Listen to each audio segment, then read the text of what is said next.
Good morning. Welcome to Hardin County Commissioners Court. Today is Tuesday, December 8, 2020. It is 10 a.m. and all members of the court are present. This meeting is called to order. Everyone will please rise for the invocation by Commissioner Cooper, followed by the Pledge of Allegiance. Commissioner?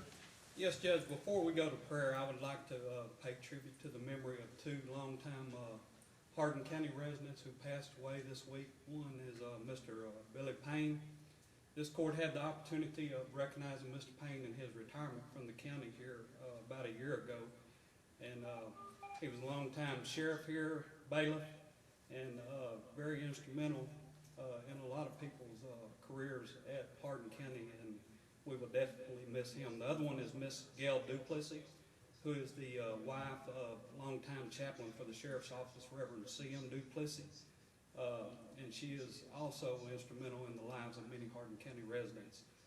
Both of them were very close and personal friends of mine, and so we wanted to say something about that today before we went to prayer. Amen.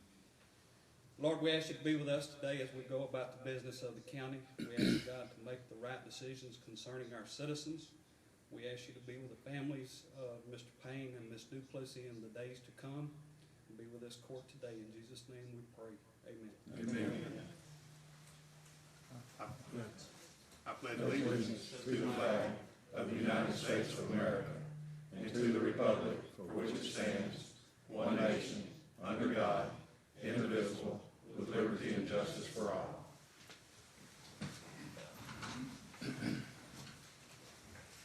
Thank you, Commissioner. Yes, sir. Item number 3 is approved minutes of the November 24, 2020 regular meeting as presented by Glenda Austin. So moved. Second. That motion by Commissioner Pelt, seconded by Commissioner Roberts. Any discussion? All in favor? Aye. Any opposed? Motion passes unanimously. Item number 4, consider approval of request to cancel all registered claims from the November 24, 2020 meeting and approval of cash statement as presented by the County Treasurer, Deborah McWilliams. Good morning, Ms. McWilliams. I'm asking the court to release me of the liability of $828,563.71 on our cash report and general checking account. We have $8,543,580.67 in tax pool, $321.09 for a total in cash funds of $8,543,901.76.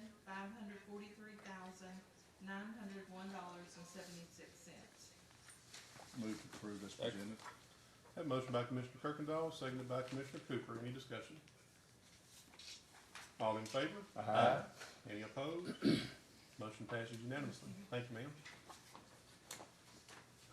Item number 5, authorization to pay county bills as presented by Angela Gore, County Auditor. Good morning, Ms. Gore. Good morning. The pre-approved expenditures for November the 24th are $7,080. The pre-approved expenditures for November the 25th is $268,589.80. Pre-approved expenditures for December the 2nd and the 3rd are $534,434.25. Expenditures for Commissioners Court today are $462,840.41. List of additional bills to be approved is the E3. This is our first payment on HVAC upgrades at $1,908,106.32. The Texas Association of Counties and Health Dental Life Insurance is $255,950.60. The total expenditures and transfers is $3,437,001.38. The gross payroll for December the 3rd was $512,905.87, and the total transfers for that payroll is $623,880.55. Move to pay the bill. Second. Have a motion by Commissioner Cooper, seconded by Commissioner Roberts. Any discussion? All in favor? Aye. Any opposed? Motion passes unanimously. Item number 6, consider adoption of resolution 26-20 recognizing Commissioner Ken Pelt for 24 years of dedicated service to Hardin County as County Commissioner Precinct 3 and wish him well in his retirement. I'm going to try to get through this resolution here. Resolution 26-20, Commissioner Ken Pelt. Whereas Commissioner Ken Pelt has devoted the past 24 years of his life to service of the people of Hardin County, Texas with great pride, professionalism, and passion.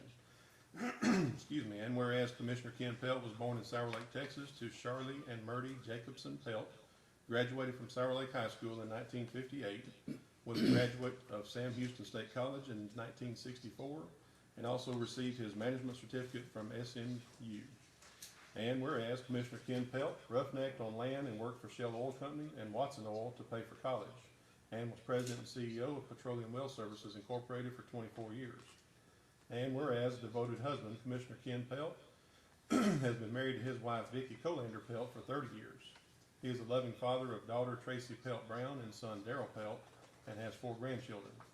And whereas Commissioner Ken Pelt serves the community as adult leader of the 4-H Club, as a trustee on the school board of Hardin Jefferson ISD for 12 years, where he was president for 7 years, president of the Big Thicket Association, president of Kirby Hill House Foundation, president of Silsby Ice House Museum, president of the Beaumont Art League, president of Houston Chapter Oil Well Contractors, Sour Lake Economic Development Corporation for 9 years, where he served as president for 8 of those years, president of the Southeast Texas Regional Planning Commission for 2 years, Community Development Block Grant Committee for 18 years, and Hardin Jefferson varsity football announcer for 31 years.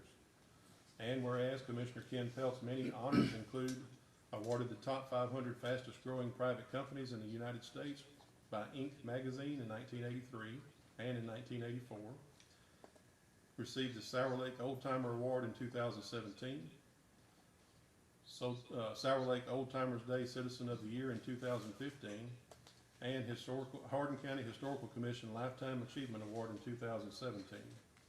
And whereas in his spare time, Commissioner Ken Pelt enjoys raising longhorn cattle, folk art painting, writing poetry and books, and sitting on the porch of his folk art museum with his lovely wife Vicki at Pelt Farm. And whereas Commissioner Ken Pelt, through determination and commitment to excellence, has earned the respect and admiration of his colleagues and the citizens of Hardin County. And whereas Commissioner Ken Pelt is hereby recognized for his strong, effective leadership and dedication to the citizens of Hardin County, Texas, and he'll be missed by his friends, colleagues, and his family at the Hardin County Courthouse and at the Rosenbridge 3 Department. Now therefore be it resolved that the Commissioners Court of Hardin County, Texas does hereby honor and commend Commissioner Ken Pelt for his distinguished service to the citizens of Hardin County and wishes him well in his retirement. Signed this 8th day of December 2020 by the members of Commissioners Court. And I heard Commissioner Kirkendall make a motion. Second. Have a motion by Commissioner Kirkendall, seconded by Commissioner Cooper. All in favor? Aye. Any opposed? Commissioner, that's just the start of all we're going to talk about here for a few minutes. You want me to? I'm going to start for just a moment. Commissioner Pelt has done a whole lot for Hardin County. There's no doubt that Commissioner Pelt loves Hardin County. He's going to be dearly missed by me, and I see that there's a lot of people here in this room that are here for you, and some other of our retirees that will be recognized here in just a few moments as well. But there's a lot more people that would love to be here that can't be here because of the plague. So we had tried to have a surprise party after this for you, but it became known to you about a week and a half ago, and you put the cancellation on it. I did. Again, because of the COVID. But I'm hoping that sometime in the spring, that once things settle down, and I'm hoping they settle down, that we're going to recognize you and have everybody together that wants to join and recognize you and celebrate your retirement. I've got a certificate here. It's signed by all the commissioners and also Mrs. Austin for your 24 years of service that I'd like to present to you. So I'll go ahead and I'm just going to hand it to you if that's okay. That's fine with me, Judge. And we're going to finalize this in a few minutes, and I'll hand that to you. But before we go too much further, unless any commissioners, you want to go ahead and speak, and then I'm going to have Ms. Brown come up and speak. Well, I've said it in the past several times that we're gonna miss Mr. Pelt's knowledge on the court. He's been a great mentor, coming in as a new commissioner, trying to follow in his footsteps and do the right thing, you know, when it comes to handling the business of the county.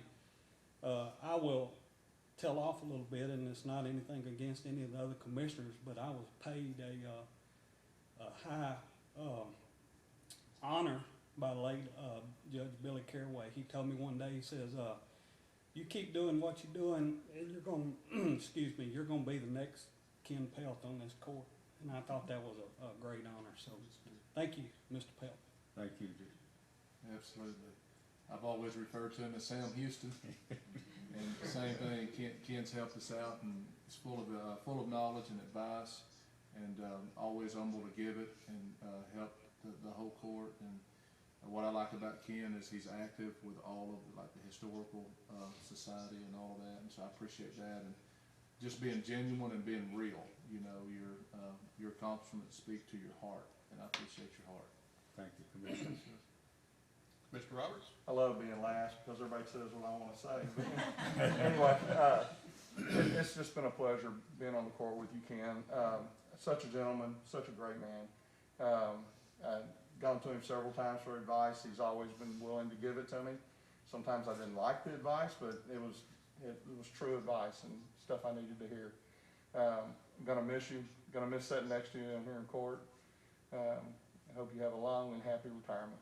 Thank you, Alvin. It's been a pleasure, Ken. It's been a pleasure. I'm gonna tell a quick story. Rebecca Walton and I had to call Mr. Pelt earlier this year to ask him a question, and it had to do with something going on in Sour Lake that was coming up on the agenda that we needed some history. So we called Mr. Pelt, and of course he knew every detail of it.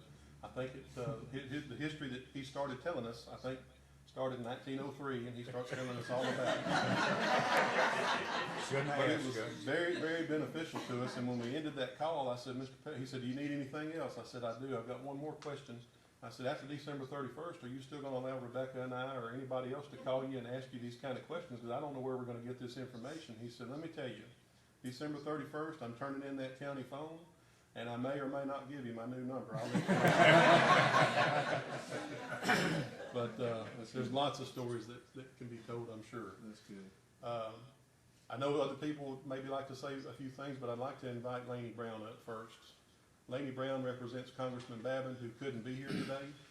And Laney, do you want me to play the video first? Yeah, Or? why don't you do that? All right, I'm going to play a video from Congressman Babin, and then we'll have Laney come up, and she's going to present you with a few things. Commissioner Ken Pelt, longtime friend, I'd like to extend my most sincere congratulations on your retirement, as well as my many thanks to you and your wife, Vicki, for your unwavering commitment and service to the people of Hardin County in southeast Texas. From your early days as a roughneck on the oil rigs to pay for college, to your work in the petroleum industry, and finally your numerous years of service as a county commissioner, you have steadily exemplified the strong work ethic so many southeast Texans are well known for. And I would be remiss if I didn't also comment on your tireless commitment to preserving the Big Thicket, to protecting the arts and history throughout southeast Texas, and to your many years of work on the board of the Southeast Texas Regional Planning Commission. Your contribution to the quality of life throughout the area will be long enjoyed by many generations to come.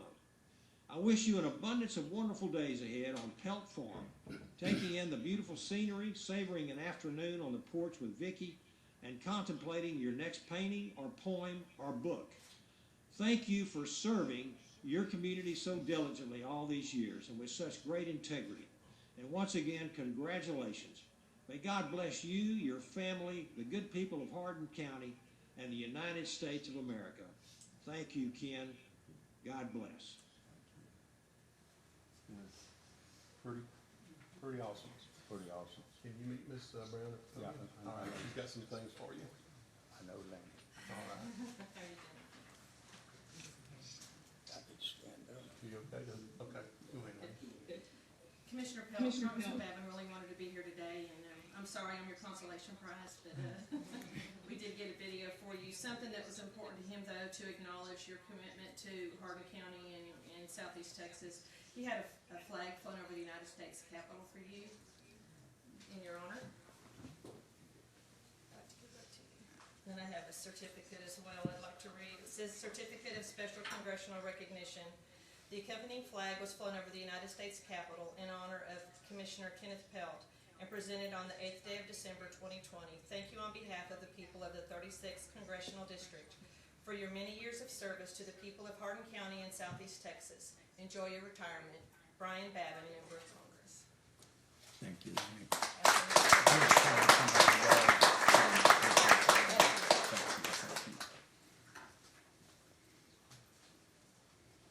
All right, does anybody else want to come up and say anything to Commissioner Pelt? If so, you're welcome to do so at this time. Brad, did you want to say anything? Am I putting you on the spot? I'm used to it, it's good. Okay. Commissioner Pelt, on behalf of Hardin Jefferson ISD and all of Hardin County, we'd like to thank you for all of your years of service. You know, the thing about Commissioner Pelt, and I've worked at the school district in Kuntz, as well as working in Warren, which had part of Hardin County, and now in Sour Lake, and you're visible all over the county. You talked about in Silsby at the Ice House, and that's what service is. You served all of the people of Hardin County well for many, many years, and we just want to say thank you. And as a member of Sour Lake, I'd like to say thank you personally. So, good luck in your retirement. I hope you really enjoy it. Thank you, Brad. Thank you, sir. How about that girls' basketball team? Really good about that. Really good.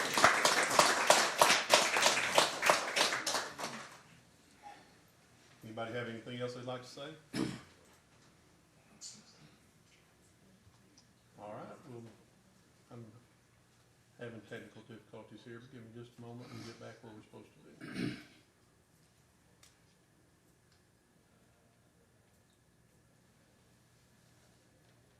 All right, next, another legend. Item number 7 on the agenda is to recognize Rita Peterson for 25 years of dedicated service to Hardin County as the court coordinator for the 356th Judicial District Court, and wish her well on her retirement. Judge Thomas, you want to come on up and recognize Rita? Peter? Yes, sir. Come on That's up. where you do it? Yes, sir. You can, Just she whenever can he sit says. right now. Just do what he says. No. This will be the No, that's not how it this will be works. the first time. That ain't how it works. What do you wanna do? That's good. That's good. Like I sing to you in the office, I'm just gonna read to you now. I have a resolution here. Whereas Rita Peterson has served over 25 years as the Hardin County 356 Judicial District Court Coordinator beginning in April 1995. Whereas Rita Peterson received her paralegal degree from Lamar University in 1990. And whereas Rita Peterson taught court coordinator classes to newly hired coordinators from all over Texas, giving a wealth of knowledge to the attendees. And whereas Rita Peterson created and organized Hardin County's first ever Little Light Festival in December 2000 for Hardin County employees, their families, and local communities to celebrate Christmas and honor our angels. And whereas Rita Peterson has volunteered and served on the boards of many charitable organizations such as Saving Grace, Saving Grace,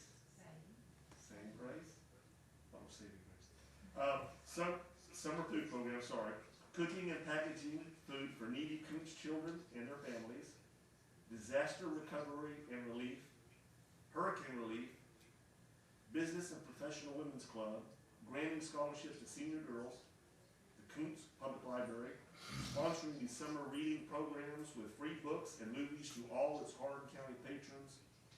She also helped preserve and restore the beautiful Kirby Hill House for future generations to tour and enjoy, all benefiting the surrounding Hardin County communities. And whereas Rita Peterson is a faithful member of the Cornerstone Baptist Church of Kuntz, Texas, leading by Christian example, always showing humility and kindness. And whereas Rita Peterson has earned the right and privilege, after years of dedication, hard work, to stop living at work and start working and living. Now, therefore, be it resolved that the Hardin County Commissioners Court wishes to recognize Rita Peterson for her many contributions to the judicial court system of Texas and eagerness to help others by her selfless volunteer work. We wish her much happiness in the future. Signed this 8th day of December 2020, Judge Wayne McDaniel, Commissioner L. W. Cooper Jr., Commissioner Kim Pelt, Commissioner Alvin Roberts, and Commissioner Chris Kirkendall.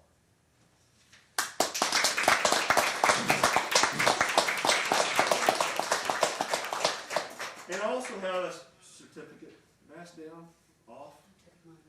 You and I are always certificate of retirement. I don't know where to go. Do I look this way? Okay. I can do it.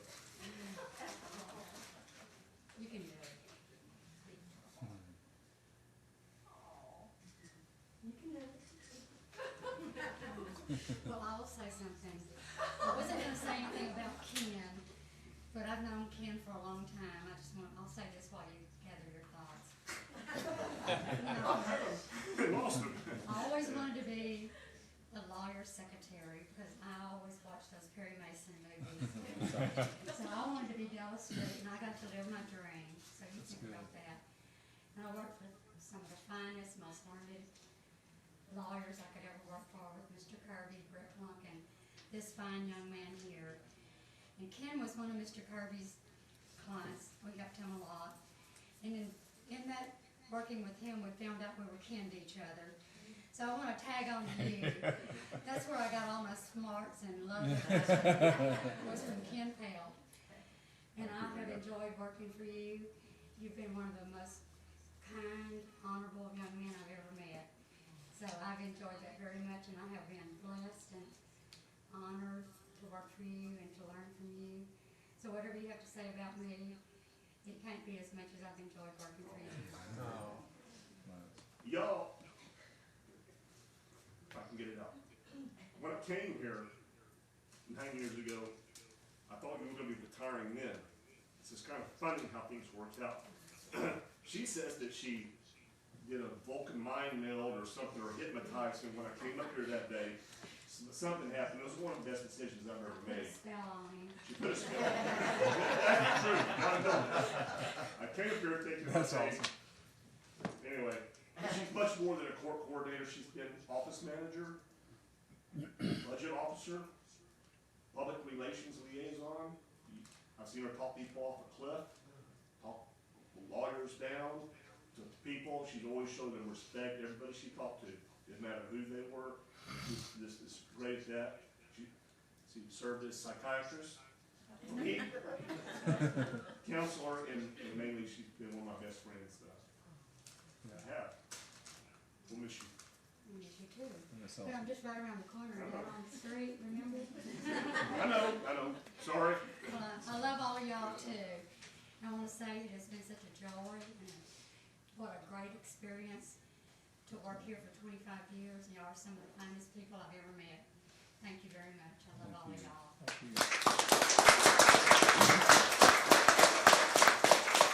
Hey, Judge. You got another woman telling you something to do. Oh, Now she she'd used to like- that. Now she'd like a picture. Can you smile now? You my good side? You got your best side. I'm just gonna say something about Rita real quick, real short. I was reading the resolution yesterday, and it says that she started the Little Light Festival in December of 2000. And I remember one year, or maybe a couple of years, that she asked me to help out with that a little bit. We were doing putting some lights on the roof. Whatever she told us to do is what we did. But I just want to say, just quickly, that I was talking to her about that, and I remember that conversation, and she said, well, what you're gonna do is this, and she told me. And then she ended that up with, if you don't mind. And the judge was just talking a second ago about the way that she helped lawyers to get along, I guess, probably probably outside the courtroom and maybe even in the courtroom sometimes, and made things happen. And that's just an example of the way that she talks to people and the way that she made sure things got taken care of. So that was the story I remembered from her, that she told me what I was gonna do, and then she asked me if I didn't mind, please. And that's, It's a technique she has. yes. We could all learn something from that. I was gonna give you Mr. Kirby's nickname for me, it was she who must be obeyed. That's a good one. What a good career, I love it here. All right, next is agenda item number 8, recognizing Ms. Deborah Walters for 33 years of dedicated service to Hardin County as the court reporter for the 356th Judicial District Court, and wish her well on her retirement. Judge Thomas, do you have a certificate? I do. Okay. Sit, come up here, whatever you do. Come on up here. Debbie Walters. I don't want to, I get choked up with her too now. Same thing when I came here 9 years ago, she was here, and one of the best things I did was keep you two. I mean, you know, not this.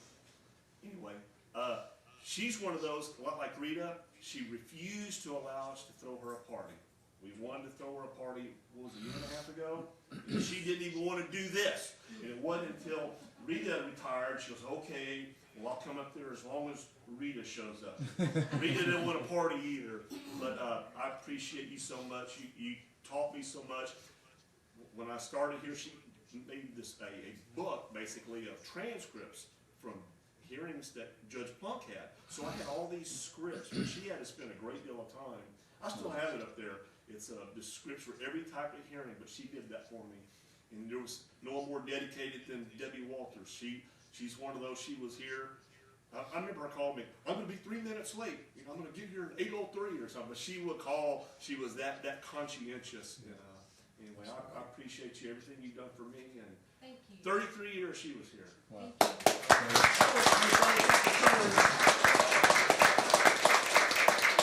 we get a picture with Rita too? We could get one and then, they already did, they did. Are you going to hold that? Or Yes. she's going to hold her? I do want to say, Commissioner Pelt, you are my commissioner, and I appreciate all your years Thank you. for doing road work, everything, budgets. I appreciate it. I appreciate all of you all working with you, Judge McDaniel. She made me one of those books too.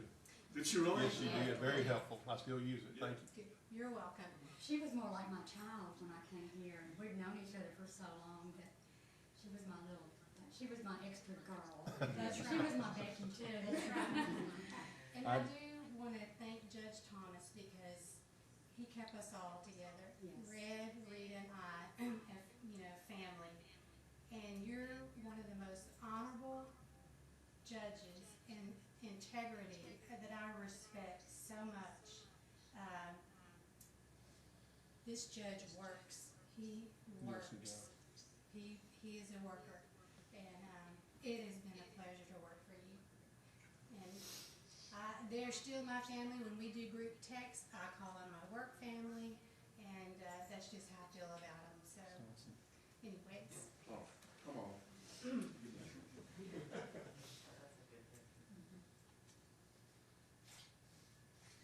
I didn't want my bell though.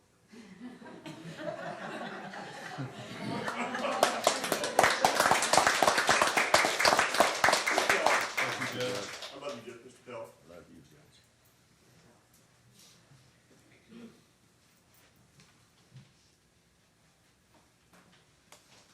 Next is number 9, recognizing Mr. James Mark Young for 24 years of dedicated service to Hardin County as a heavy equipment operator for Rosenbridge 2, and wish him well in his retirement. Commissioner Kirkendall? Yes, sir. Now, Mark, I'm not going to cry. Although I will say, it's been a pleasure of working with Mark. Mark's institutional knowledge of the precinct and his knowledge of the people are, it's something to behold. And so, with my transition coming in, Mark welcomed me, and he made my day as easy as he could. Mark and I have been out on Gore Store Road at midnight or 2 o'clock in the morning fixing things. He was always ready to go. I never heard him complain, but he could wire 2 people up to be mad at each other in a New York day. It was like deer hunting for Mark. So I see him smiling going to the motor grader, but I had to go in the shop and work something out. That's the practical joker he is. Now, a lot of stuff people don't know about Mark. He's an auctioneer, and he raises money for all kind of benefits for people throughout the region.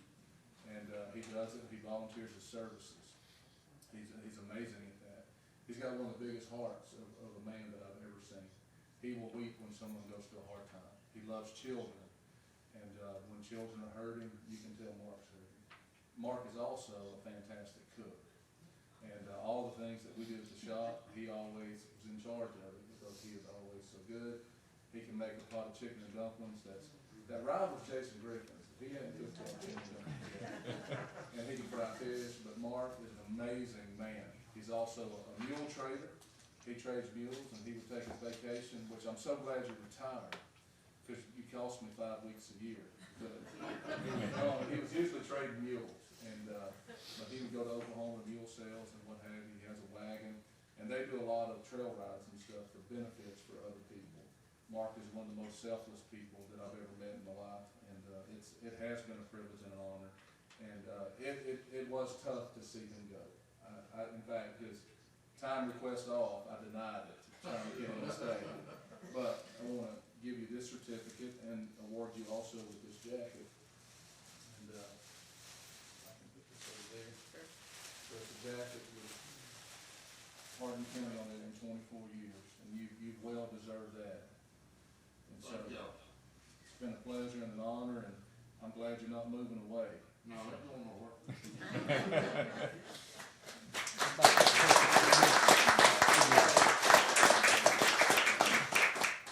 Thank you. Thank you, Mr. Young. Good luck to you. Yes, sir.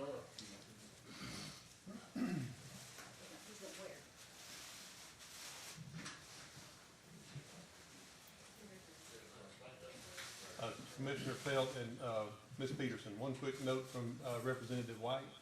He called me last night and said he had to be in Austin this week, but he's gonna come see you before you leave, and he should be here, Mr. Pelt, on your last Commissioner Court meeting to see you as well. James White. Thank you.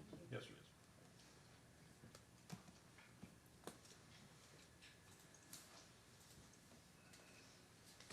Item number 10 is an informational briefing regarding disaster recovery mitigation projects that will be presented by Mr. Greg Wabi with MPTX Associates, our grant administrator. Mr. Wabi, are you on? I want to thank you for this opportunity. I want to also say that's a tough act to follow. There's so much fine work that's gone on through the many officials of Hardin County, and I just want to extend my thanks and appreciation to everyone who's been recognized this morning. But for today, I wanted to provide an update on various disaster recovery and mitigation grants we've been working on. On the screen, you should be able to see a list of projects. I want to start by describing how this table is structured, and then we'll go into each one, give you the latest information on it. To the far left, you'll see a column that describes the funding source. Next over is the state agency that administers the project we'll be talking about. Next column is an abbreviation for the program, the grant program that the project is funded under. The next column over is a description of the type, whether it's a competitive grant or whether it's an allocation. Next column describes the state project code that's been assigned to the individual project. Next column is the project scope or the project title. I also have a column for that percent complete to give you an idea of where we're at. And the last column on the side is a description of the budget for the project. And so with that, I have the top four projects are sorted by the projects that are funded by FEMA.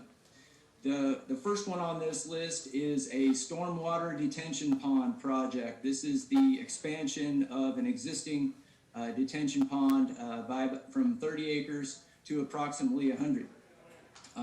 That project is currently in what we call phase one. That's the engineering and design phase of that project. We are also working on the benefit cost analysis and environmental clearance for this project. Currently approximately 20% complete on that, but it's going well.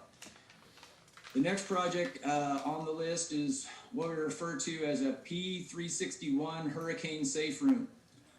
That is also a project that's slated to be conducted in two phases, with the first phase being the architectural design component and the second phase being the construction portion.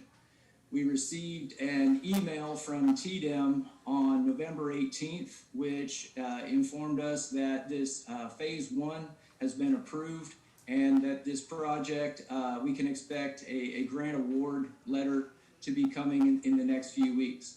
So that was some relatively breaking news, and of course welcome that it's likely that project is going forward. The next project on the list is what we call an acquisition project, roughly 20 properties. Of the HMGP grants, this one is the furthest along. It was awarded, I want to say, a little over 6 months ago. and it's approximately 45% complete and moving along well. The next project on the list is also a FEMA grant, but this one is administered by the Texas Water Development Board. Its program is referred to as the Flood Mitigation Assistance Program. It's acquisition of severe repetitive loss properties, approximately 12, and that one has been going on the longest of these FEMA grants. It's approximately 70% complete. So that's a summary of the FEMA grants we're working on. I'm going to shift over to a whole list of projects that are administered by the Texas General Land Office. Starting with the first one in that group, that is an acquisition project for what we expect will be approximately 15 properties. The county has received its grant award contract with the GLO. We have completed what's called the startup docs and conducted our kickoff meeting. So we consider that project about 20% complete on the administrative side. We're also expecting that in early 2021 that project is going to roll out to the public, and people will be invited to investigate the program and possibly participate.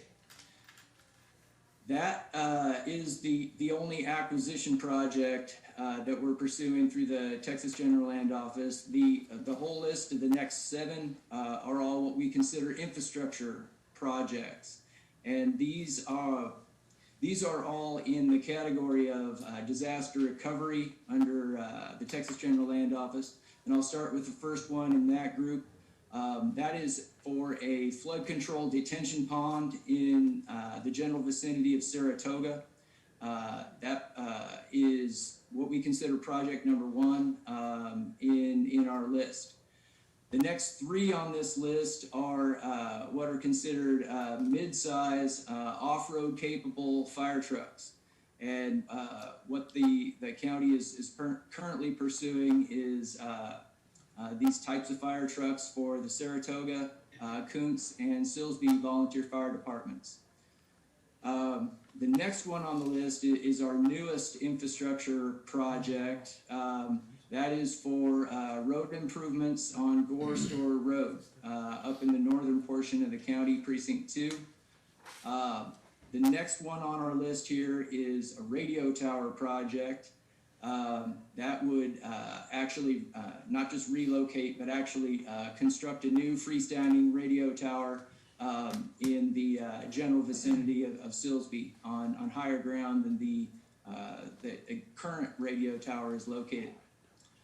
And then the last of the infrastructure projects is a project to acquire approximately 80 or so what are called P25 compliant radios for various fire trucks and also for law enforcement.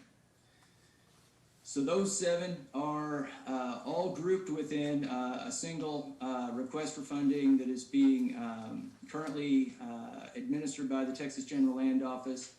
We received some very recent feedback from the GLO as recently as yesterday afternoon. They asked some very easy and straightforward questions, and we're working on getting that feedback back to them. But that is all the projects in what we consider the allocation category for the Texas General Land Office. In the next grouping down on our table here, we have 3 projects that are in what we call an application stage. And this is for a slightly different program that's being administered by the Texas General Land Office. This is referred to as the Community Development Block Grant for Mitigation, or CDBG-MIT. These 3 projects were applied for in October 28th was the time frame for that. They were submitted to the GLO for review. The first one of these is for a flood control project on Mill Creek. The second one is also a flood control project on what is called Beaumont Creek to the north side of FM 418. The third of these is a flood control project on Jackson Creek that is to the northwest portion outside of Sour Lake. And so the current status of these, we received an update from the General Land Office yesterday in a statewide conference call. It was mentioned during that call that it's likely that we will receive some feedback on the status of those project applications around the March timeframe, or possibly sooner. And so that is the status of the 3 CDBG MIT applications that were submitted in late October. The last one on our list here is an application that was submitted just a little bit earlier than that, also in I believe it was the September or early October timeframe. This was for an eastbound municipal storm drains project on the southern portion of Lumberton.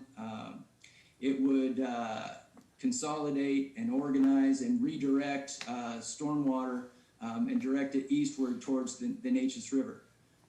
That project was very well received by the Texas Water Development Board. In fact, it ranked number 2 out of 92 construction projects that were submitted to the flood infrastructure program. So I would just say that that's something that we should monitor the potential funding status of that and opportunities to get that implemented as time goes on. And so with that, I'd like to turn it over for questions and further instruction. Judge? Thank you, Greg. Thank you, Greg. Amanda, our handout has the Beaverbrook project on there, but then it's not on what Greg just presented. Is that because he's not handling that? Correct. Do you have a status of that? I do. We had a little transition with our engineering firm. Right. But they are currently working on the H&H study, and we're doing a scope of work change to add instead of resetting the culverts that are existing there, to actually replace those, and the price of the project will go up with that. And it is 90% funded by FEMA. Right. And that's where we are right now. We're working with FEMA. We had a call, I believe, last week with FEMA and Congressional to get that scope of work changed. Good deal. Thank you. Any member of the court have any comments or questions for Mr. Wabi? All right. Yes, go ahead, Sheriff.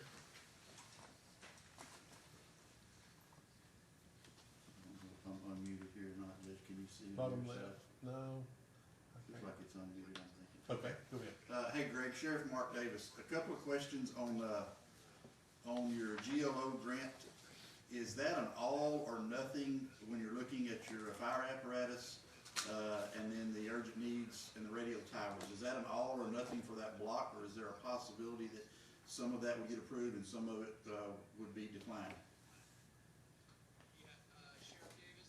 The short answer is essentially yes. It is more or less all or nothing, and I would also add that there's almost no room for these projects not to get approved. These funds have been allocated by the Southeast Texas Regional Planning Commission in what is called their method of distribution. About the only thing that we could expect is that if the GLO or the Department of Housing and Urban Development requires us to modify those projects in some way that would make them eligible for the funding, then we might need to do that. But again, these funds and these projects have been generally vetted as being eligible, and I would consider these as very likely to get funded. The last thing I would add is that for the CDBG DR category of projects and also the CDBG MIT category of projects, those are funded at what's called a 100% federal share.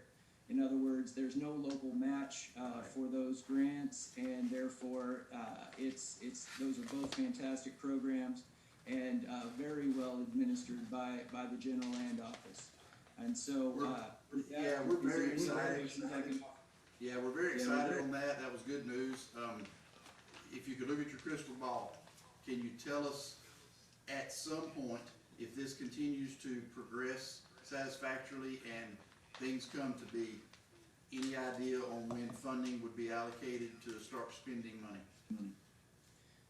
I'm going to say, and going out on a limb, because it does require actions that are above our pay grade, but I would anticipate that a grant award contract, which is the formal approval of that list of projects, could be seen by early 2021, and by that I mean January is what my expectation would be.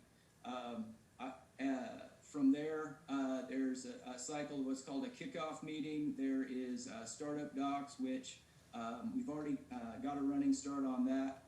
And then there's also a procurement process that needs for various projects that involve acquisition of equipment. That is something that takes time.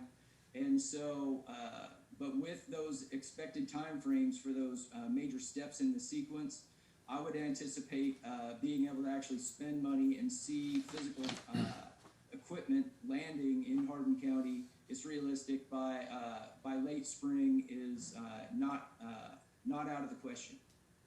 Very good. Thank you for your hard work. I appreciate it. Yes, sir.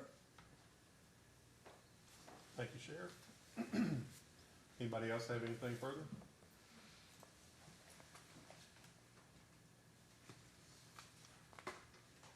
I'll move on to the next item.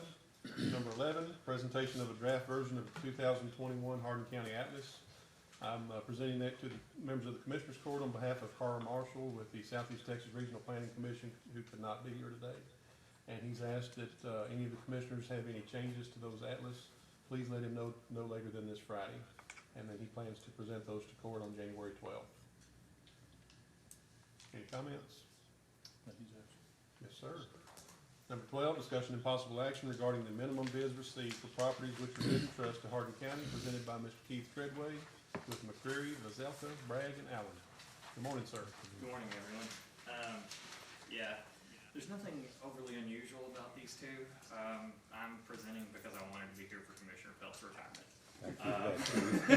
So, that's why you're seeing me instead of Steve there. So, but in regards to the two properties, basically they are 10 acres apiece. They are both landlocked. They are southeast of Saratoga. They're over by the Garcia deal, if that gives you any indication of the exact location.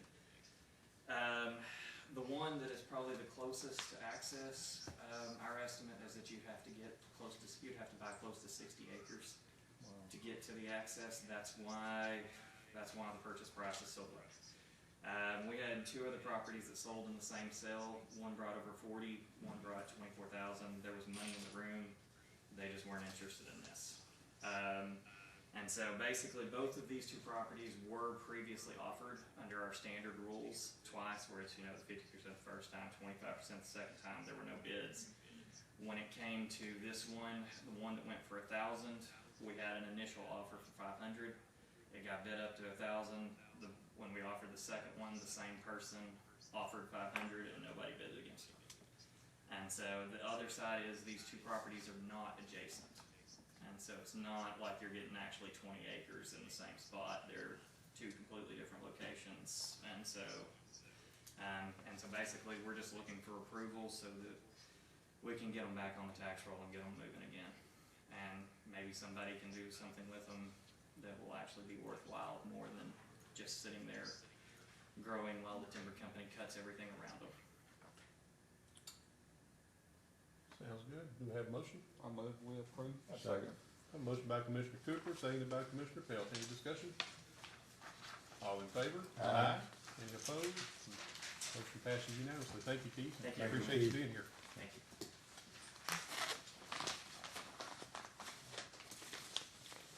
Number 13, consider and possibly approve request by Mr. Jimmy McKim, Chairman of the Hardin County Historical Commission, to reappoint members for the 2021-2022 term of service for the Hardin County Historical Commission pursuant to Chapter 318, Texas Local Government Code.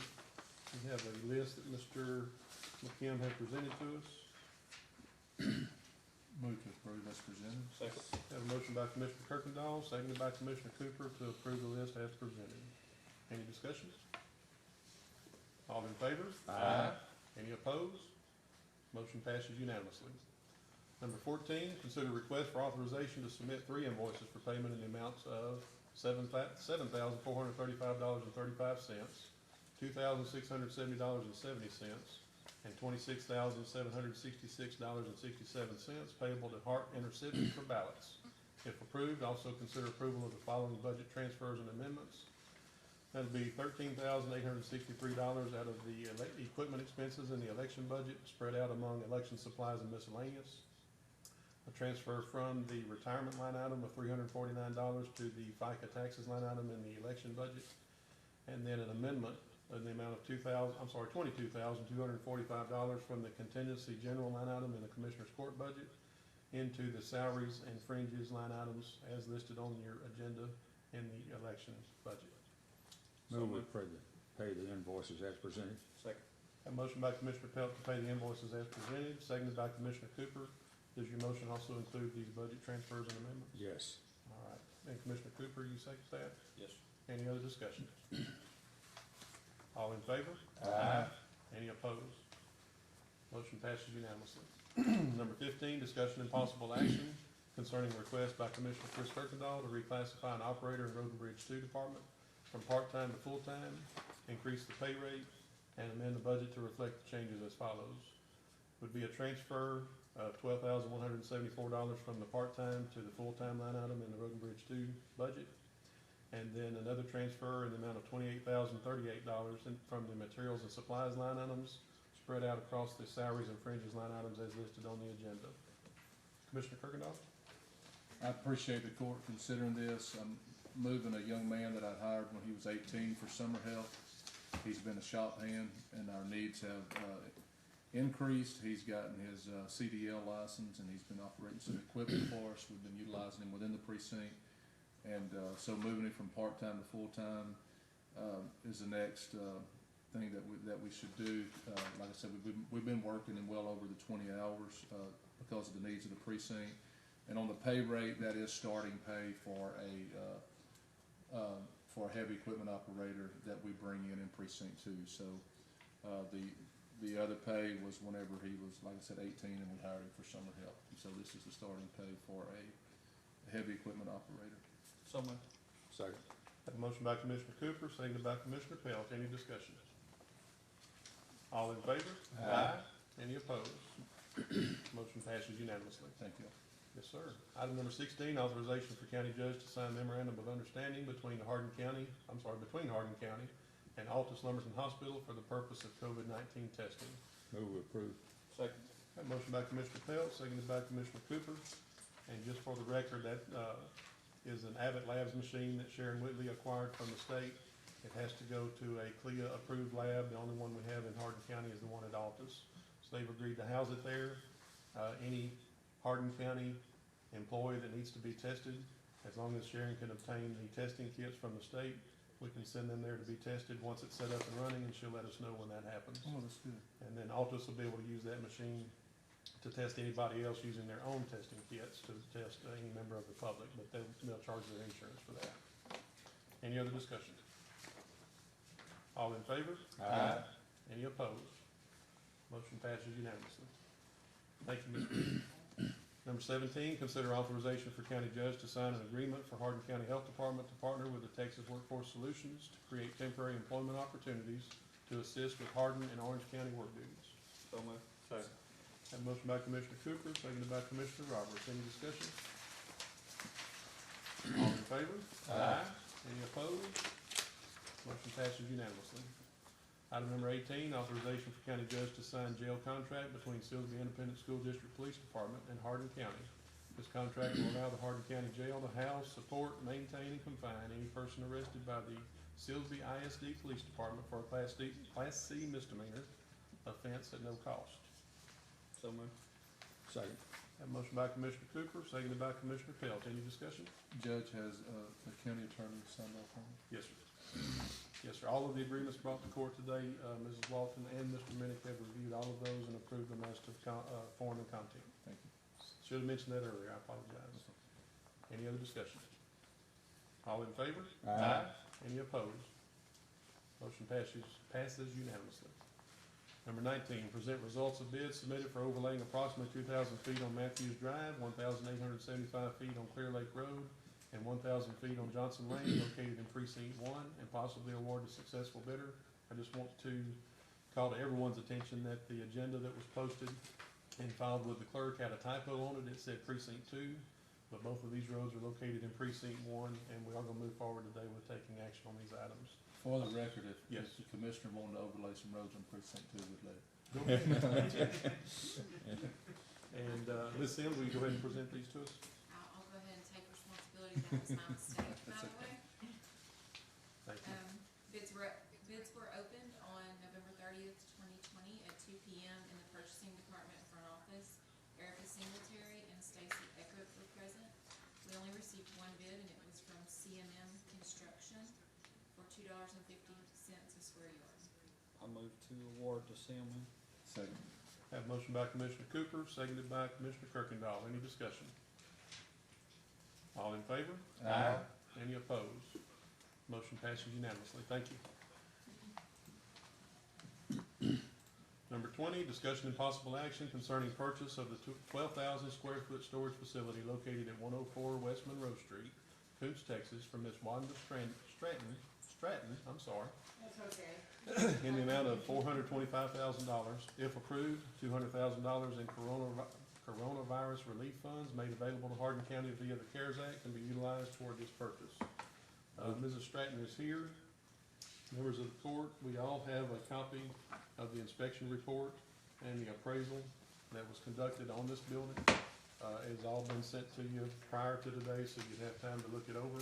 But for the record, I want to make sure everybody is aware that the appraisal on the building came in at $350,000. That authorizes me to make an offer to Mrs. Stratton in the amount of $350,000, which I did, and she rejected that offer. And we've talked a little bit. I believe it was last Thursday that she and I spoke about this. And I told her that I would like to see us come in somewhere around $400,000. I did tell her I was not authorized to make that offer, but I felt like that might be something that the court would entertain. And she told me the lowest that she would be able to go would be $425,000. So that's why that amount is on the agenda.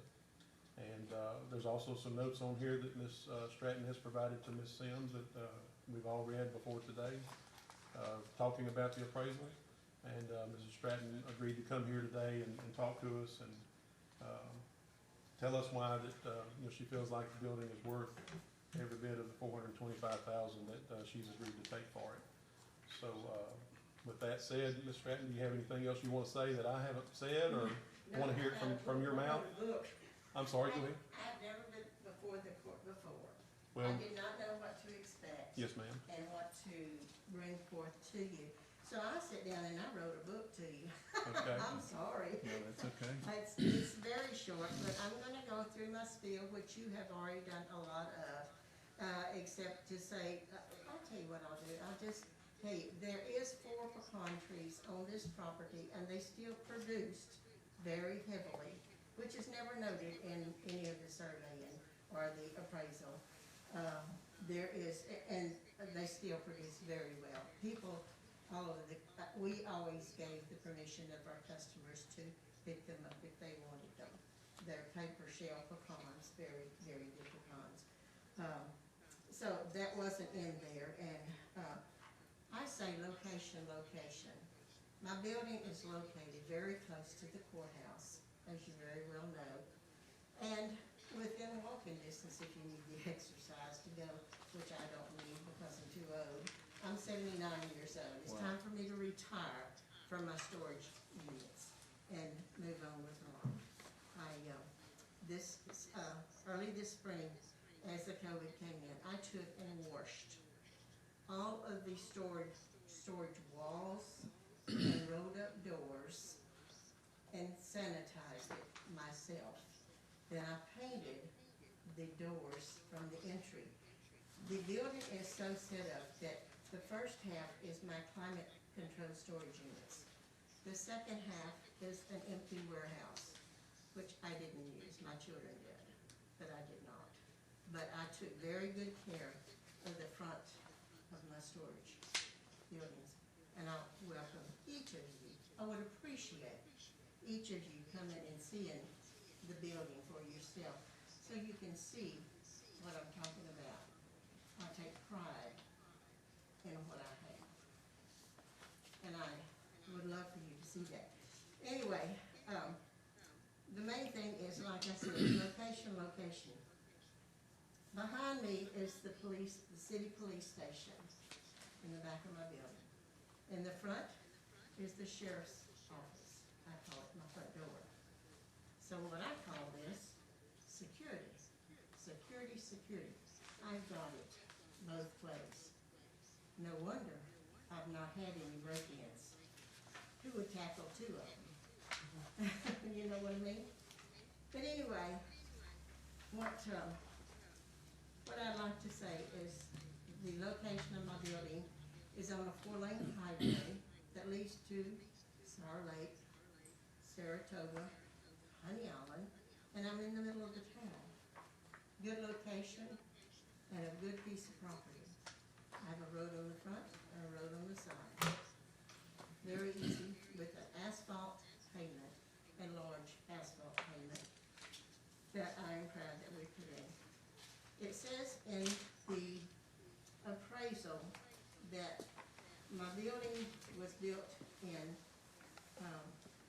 1969. That is incorrect. This building was built in 1984, okay?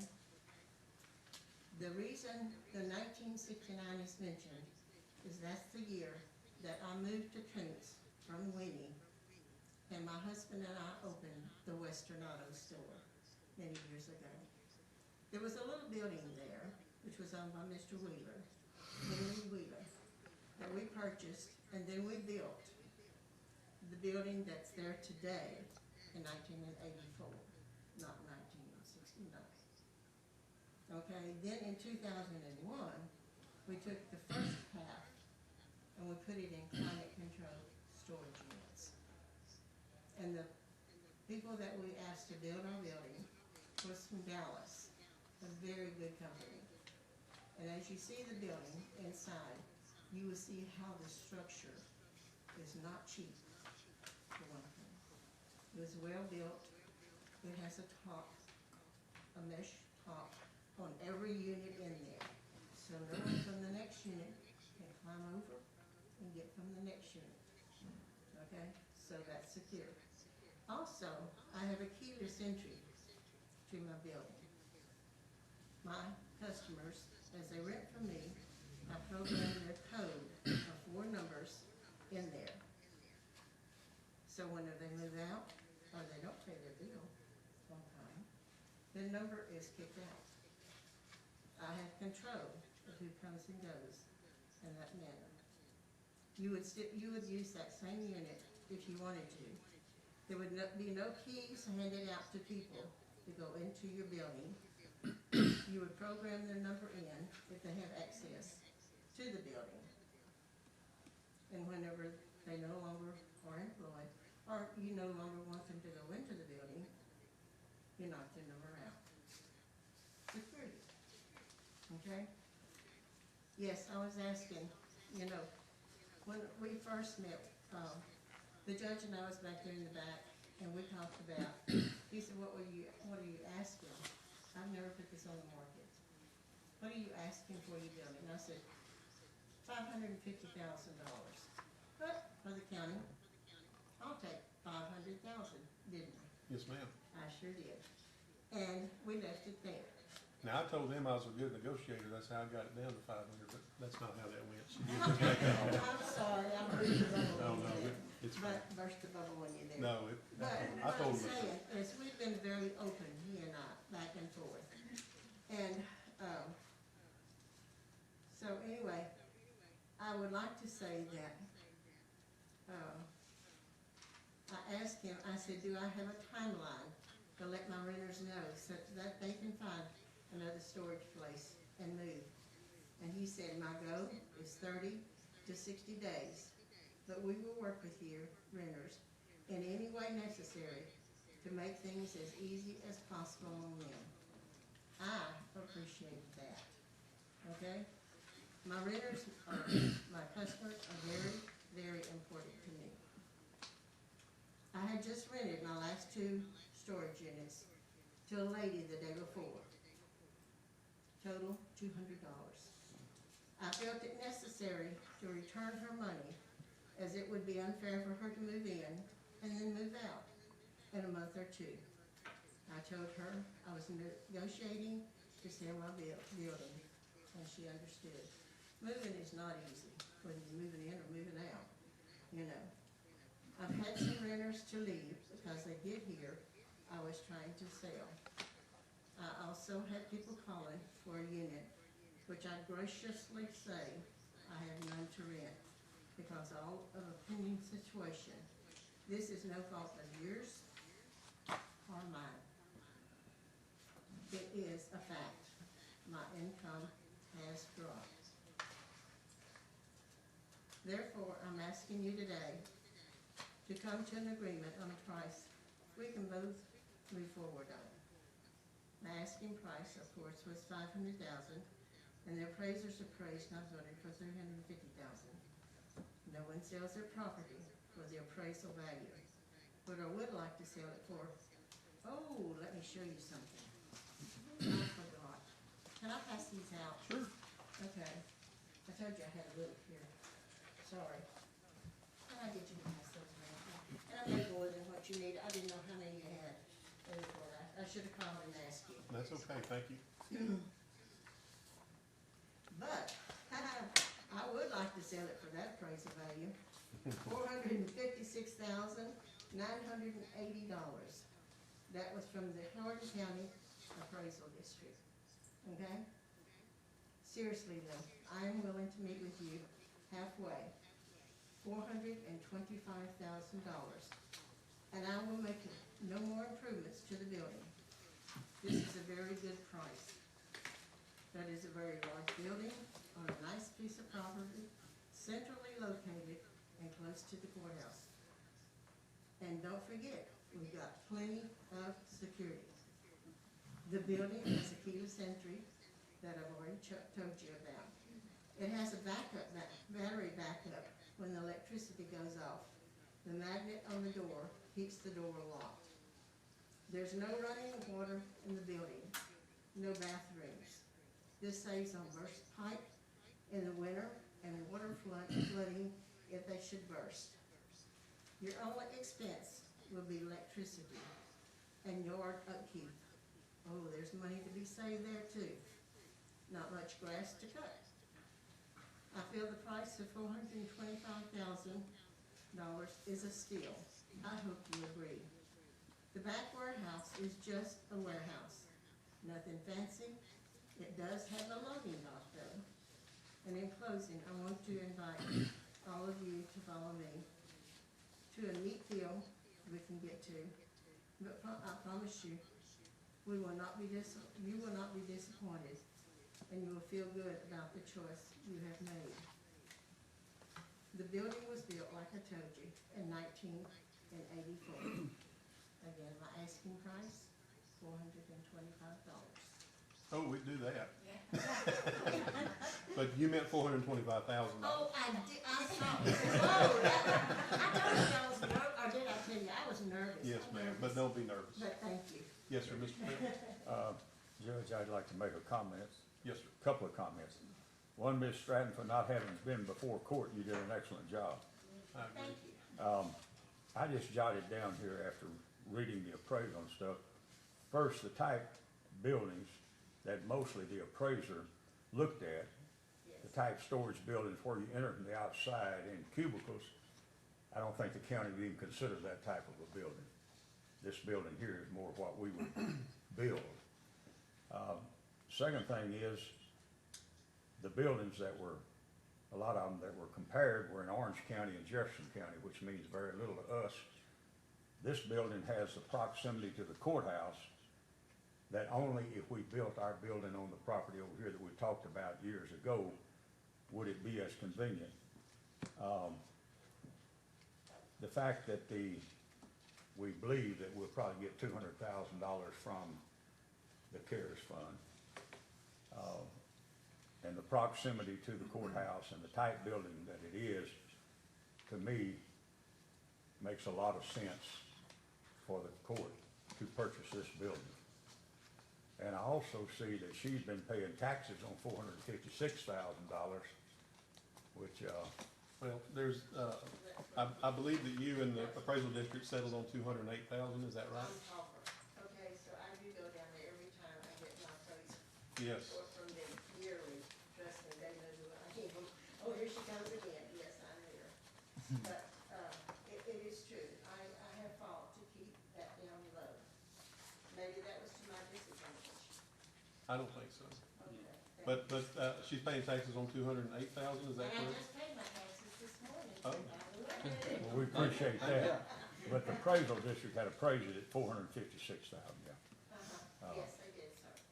And to me, the kicker is there is no other property in the proximity of this courthouse that we can buy. And unless we're gonna build on this property over here, which I would like to see the court hold that for future needs, I would move that we pay her to $425,000 for this property and buy it. Second. Have a motion by Commissioner Pell, seconded by Commissioner Kirkendall to purchase the, storage building for the asking price of $425,000. I want to add just two quick comments, and that's, regarding the $200,000 that Mr. Pelt brought up on the, CRF money. Wish that Mr. Tupper was here today. He's in a training class in Beaumont, but he has reached out to TDM and has gotten, they've gone back and forth and exchanged some emails about that $200,000, and the way that amount came up was that is the approximate square footage that we need to store the PPE that we have for, COVID. And so that's why the 200,000 is there. There's also some other stipulations that means that we didn't have any other place to lease during this time in Hardin County that we could fit that PPE in. And Misty, I think, did some research to make sure, and that's documented, that there's no places available that we can lease. And so at this time, the information we have from TDM is that the 200,000 would be available. The way that was derived, instead of the whole amount, was because the whole building won't be used to store PPE. The county will use the other part of the building for other storage. And I know that Mrs. Hogg and Mrs. Austin and several other people at the county are ready to get that going. Correct. And I am too. So I wanted to make that comment, and seemed like there was another one, but I don't remember.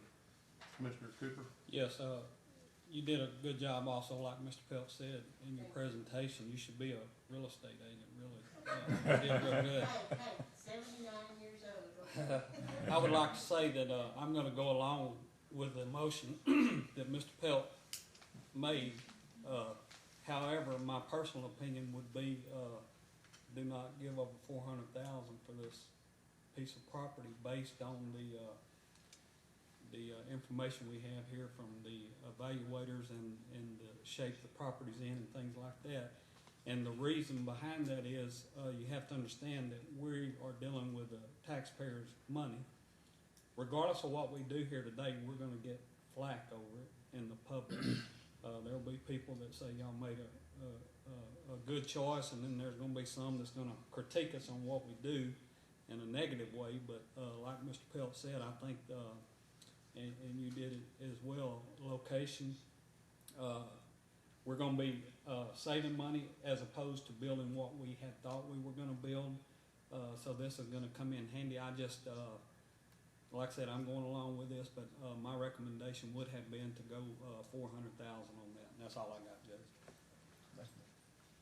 I remembered what else I was gonna say, and that is that everything Ms. Stratton told us here today, with the exception of the pecan trees and maybe a few other things, we've got notes of that. Misty sent those to us from the conversations that you and Misty had, or maybe some exchange of emails. Misty took all of that to the appraiser, just trying to be fair to Ms. Stratton and the taxpayers. We weren't trying to pay more than the building's worth, certainly, but we did want to make sure the appraiser had those comments, and he stood by his appraisal. And just like Mr. Pelt said, when you look at those comps, there aren't any comparable to that particular building. So I agree with what Commissioner Cooper said. I was hoping we could go closer to 400,000, but everything you said here today really makes sense. And like the Commissioner said, you sold it to us, and I will agree with the 425 as well. Judge, I only had one other question. Does ex-commissioners get to pick up those cons? Yeah, absolutely, absolutely. I'll give you permission. There you go. Okay. Any other discussion on item number 20? All in favor of the motion? Aye. Any opposed? Motion passes unanimously. Thank you all. Ms. Stratton, thank you, and we will,